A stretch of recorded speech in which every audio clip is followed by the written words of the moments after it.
Clock इनपुटला, मग code clock देऊया कोड क्लॉकला.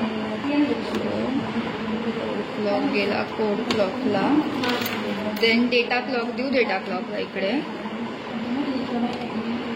आणि इकडे हा जो आपला इनपुट डेटा आहे तो डेटा आउट करू डेटा इनपुटला देऊ सायक्लिक एन्कोडरच्या.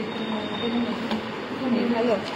मग सायक्लिक एन्कोडरचा जो आउटपुट कोडवर्ड आहे तो कोडवर्ड इनपुटला,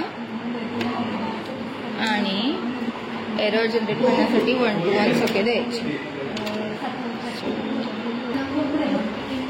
हे 1 to 1 लावले, आणि फक्त जो शेवटचा आहे तो इन्व्हर्ट करून द्यायचा.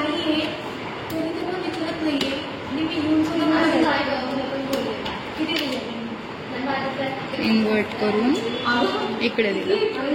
आता या एरर इन्सर्शन ब्लॉकचा आउटपुट जो आहे म्हणजे कोडवर्ड विथ एरर तो द्यायचा एरर डिटेक्शन आणि करेक्शनच्या इनपुटला, आणि याला इकडे कोड क्लॉक द्यायचं आहे.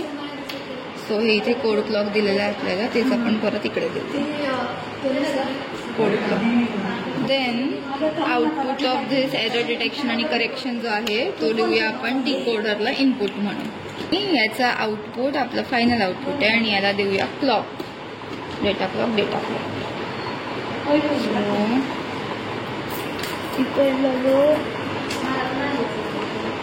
क्लॉक आहे तो इकडे डेटा क्लॉक म्हणून द्यायचा. झालं.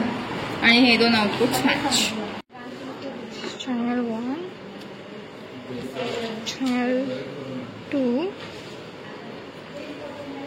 चॅनल 3 आणि चॅनल 4.